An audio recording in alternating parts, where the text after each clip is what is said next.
सबसे पहले आपसे पूछना चाहेंगे कि आपका जो आगाज़ है इंडस्ट्री में, ये किस तरह से हुआ, किस तरह से आपकी शुरुआत हुई इस इंडस्ट्री में? देखिए, पहली बात तो मुझे बाल काटने का शौक कभी था नहीं। मेरे फादर बाल काटते थे, मेरे दादा बाल काटते थे।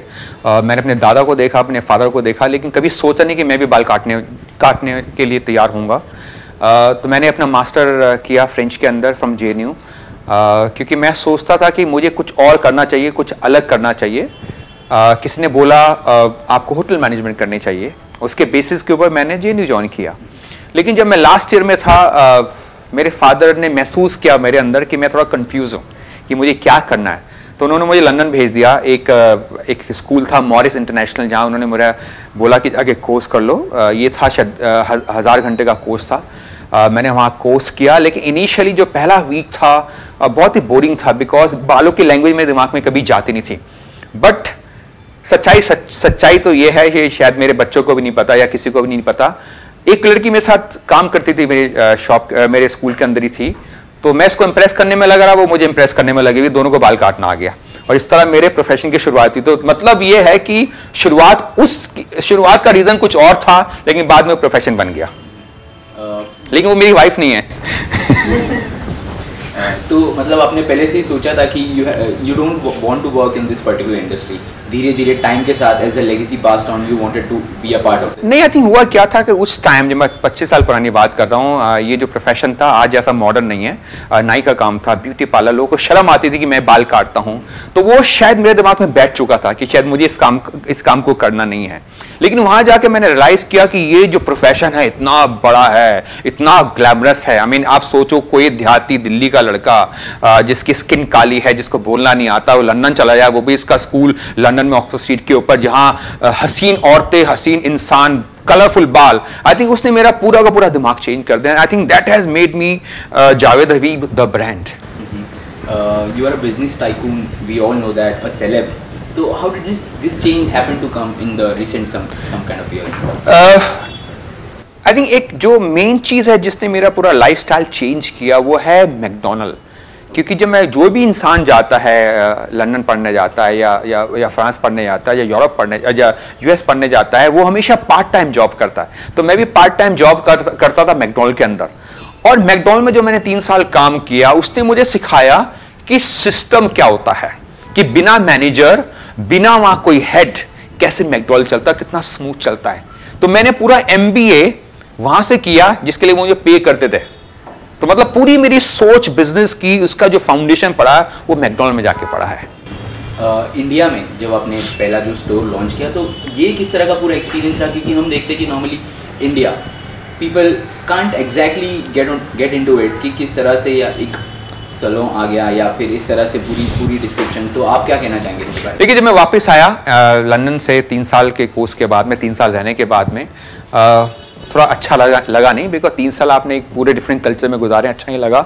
और मेरे फादर की उस टाइम सिर्फ एक ही शॉप थी, जहां पर मेरे फादर, मेरे भाई, मेरी कुछ कजन सिस्टर सब काम करते थे। कितने क्लाइंट होंगे दिन में? 10 12, मतलब क्लाइंट डिवाइड हो रहा था।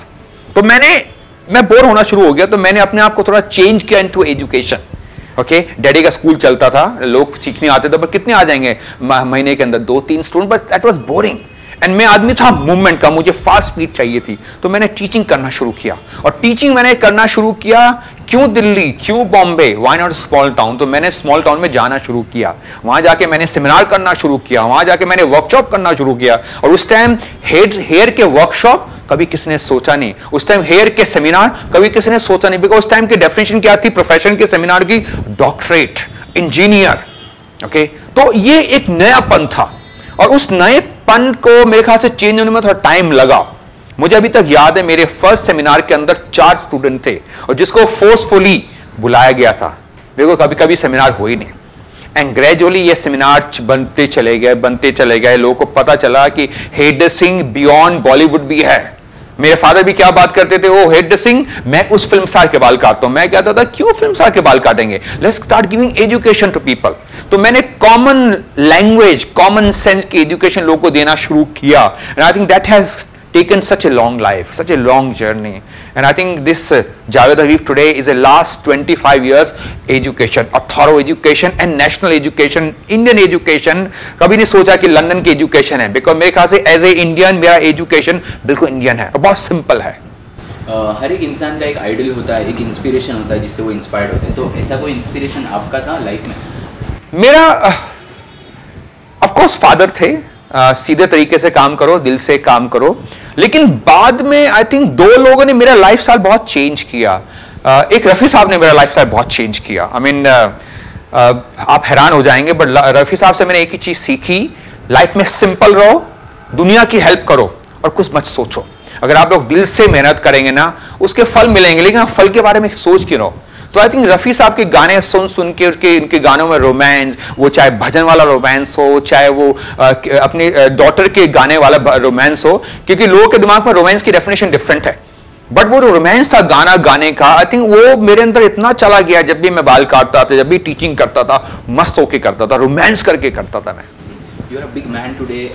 लाइफ में ऐसा कोई पॉइंट आया जहाँ पे आपको कुछ स्ट्रगल करना पड़ा हो, या ऐसा एक मोड आया कि यू थॉट समवे और the other that it's not working like that? नहीं, आई थिंक ऐसा दिन कभी आया नहीं, बिकॉज उसका रीजन क्या था कि मेरी लाइफ की फिलॉसफी बहुत सिंपल है. लाइफ एक दिन की है, कल था नहीं, तो कभी कल के बारे में सोचा नहीं. अगर मैं कल के बारे में सोचूंगा फिर सोचूंगा गलती हो गई, तो मैंने कोई गलती की नहीं, बिकॉज कल था नहीं और कल आने वाला नहीं है. अगर मैं कल आने वाले के बारे में प्लानिंग करूंगा तो I am wasting my time, because life तो 12 घंटे की है ना. 12 घंटे के अंदर मस्ती करो, अच्छे बाल काटो, अच्छी टीचिंग करो, अच्छा बिजनेस करो, अच्छे हस्बैंड बनो, अच्छे फादर बनो, अच्छे बच्चे बनो. आई थिंक उस तरीके को लेके चला हूं, तो उसके अंदर कोई सोच नहीं है कि कोई गलती हो गई है. कुछ गलती नहीं की, बिकॉज अगर मैं आज बैठ के कल के बारे में सोचूंगा, गलती की, बिकॉज कल की नीड थी वो. हम लोग आज बैठ के कल के बारे में बात करते हैं, मुझसे गलती हो गई, गलती नहीं थी, बिकॉज कल की नीड ही वो थी. ऐसे बहुत से सेलेब्स होते हैं जो एक क्या कहते हैं जिसे अलग अलग तरह से सोशलाइज करते हैं लोगों के साथ, यहाँ वहाँ घूमते हैं, बट हमने रेयरली आपको देखा है किसी तरह से सोशलाइज करते हुए. तो इसके पीछे क्या वजह है? जब 12 घंटे की लाइफ है, मतलब टाइम इतना लिमिटेड है, वो अपने माँ बाप के लिए, अपने बीवी बच्चों के लिए और अपने काम के लिए. मतलब जरूरी है मुझे पेस्ट्री में जाके पॉपुलर बनना है, जरूरी है कि मुझे बॉलीवुड में जाके पॉपुलर बनना है, जरूरी है कि मुझे फोटोग्राफ खिंचा के पॉपुलर बनना है. वही कैंची सबका सबूत है.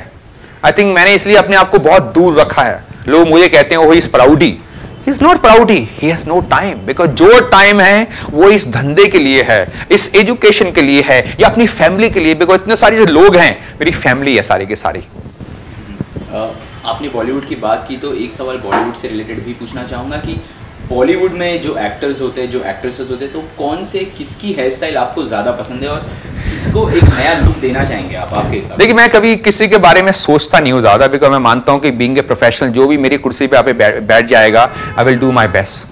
हमें ऐसा तो है नहीं कि उसका स्टेटस की वजह से मैं उसके बाल ज़्यादा अच्छे काटने वाला हूँ, ऐसा नहीं है. जो भी बैठेगा I will do my best. हाँ, आजकल का जो बॉलीवुड है डिफरेंट है 20 साल पहले. आजकल का बॉलीवुड है एक्सपेरिमेंटल, आजकल का बॉलीवुड है कैरेक्टर बेस. आज से 20 साल पहले कैरेक्टर बेस नहीं था, हीरो बेस था. अमिताभ बच्चन की चाहे गुस्से में हो सेम लुक चल रही है, लेकिन आजकल हर सीन डिफरेंट लुक है. तो अगर मैं मुझे लगता है कि आजकल की बॉलीवुड की जो हेयर स्टाइलिंग है बहुत मॉडर्न है. It's like a Hollywood. Okay, आजकल का हीरो एक्सपेरिमेंटल है, वो स्टबर्न नहीं है, नहीं मेरा ये लुक है. इसी वजह से आजकल स्टार शेप भी अपने बालों को कर सकता है, जो आज से 30 साल पहले इम्पॉसिबल था. पूछोगे किसके बाल मैं करना चाहूंगा, मेरे ख्याल से आई थिंक सबके बाल इतने अच्छे हैं, क्यों करना चाहूं. I think they are, let them enjoy. I think सबके बाल बहुत अच्छे हैं. बॉलीवुड का जिक्र हो रहा है तो एक बात और पूछना चाहूंगा कि AIB जो एक कंट्रोवर्शियल रहा है पूरे हफ्ते, पूरे महीने में, बात सब जगह उसी की चल रही है, तो इस पे आपका क्या रिएक्शन होगा? मुझे पता ही नहीं, क्योंकि मैं अपने बालों में इतना पागल हूं, मुझे कुछ नजर नहीं आता. मुझे सिर्फ नजर आता है बाल. आई मीन लोग मुझसे पूछते हैं कि मैं इतना पागल, मैं क्लाइंट के बाल काटा, मुझे क्लाइंट की शक्ल नजर नहीं आ रही. क्लाइंट लड़का है, लड़की है, मुझे उससे क्या मतलब, मुझे तो उसके बाल नजर आ रहे हैं. मुझे बालों से बात करने में मजा आ रहा है. मुझसे बाल बात कर रहे हैं कि मेरे बाल ऐसे काटो, मैं काट देता हूं. मुझसे पूछते हैं डिजाइनिंग कैसे करते हो, आई डोंट नो. हो जाता है, अच्छा हो जाता है, लोग कहते हैं वाह वाह वाह, लेकिन मैंने तो सिर्फ अपना काम किया है. बॉलीवुड में या फिर कोई भी इंडस्ट्री में जब इंसान आता है तो ऐसा कहता है कि नाम में क्या रखा है, and they totally change the name while नाम में क्या रखा है। ओके, देखिए जब ये इंडिया है ना, जब बच्चा पैदा होने वाला होता है, माँ बाप कितनी मेहनत करते हैं, बुक्स निकालते हैं, मेरे बच्चे का नाम सबसे अच्छा होना चाहिए, कितना रिसर्च करते हैं।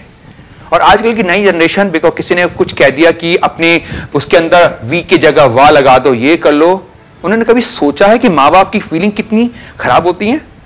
तो मैं नहीं मानता कि हमारा नाम चेंज करने से हम लोग सक्सेसफुल होने वाले हैं। हम लोग सक्सेसफुल होंगे सिर्फ दो चीजों की वजह से, रेस्पेक्ट करो अपने माँ बाप की जिन्होंने आपको पैदा किया, जिन्होंने आपका नाम रखा, एंड नंबर 2 अपने पर विश्वास रखो, काम करो, जितना काम करोगे उसके फल मिलने वाले, दुनिया रोक नहीं पाएगी, ट्रस्ट में। एक नॉर्मली ऐसा देखा जाता है कि जो बॉलीवुड के जो फिल्म इंडस्ट्रीज के लोग हैं, काफ़ी खुद की जो पर्सनल लाइफ है काफ़ी खुद को अलग से रखते हैं, डिफरेंट तरीके में रखते हैं। तो इसमें से आपको किस तरह से, उस एंगल से आप क्या कहना? देखिए पर्सनल लाइफ मेरी अपनी पर्सनल लाइफ है। मेरी बीवी के बारे में लोग क्यों जाने, मेरे बच्चों के बारे में लोग क्यों जाने, मेरे कुछ फ्रेंड के बारे में लोग क्यों जाने? लोगों को सिर्फ मेरे बारे में जानना या मेरी कैंची के बारे में। So why to mix? इसी वजह से आपने कभी मेरी फैमिली कभी आपने बाहर नहीं देखी होगी, बिकॉज वो मेरी फैमिली है, मेरे घर तक रहनी चाहिए। हाँ, जब वो मेरे साथ पार्ट बनेंगे, लोगों को जानने का पूरा हक है उसके ऊपर, लेकिन only professionally, but not their personal life. तो आखिर में लाइफ की आपकी फिलोसफी क्या है? मेरी फिलोसफी बहुत सिंपल है, हंसो, मस्ती करो, रोमांस करो लाइफ के साथ में, जो कर रहे हो सबसे अच्छा करो। दुनिया पागल है, दुनिया तो बोलती रहती है, दुनिया के बारे में मत सोचो। और आपकी इस खूबसूरती का राज क्या है? हंसो, मैं बाल खाता हूं। Thank you, thank you sir, thank you.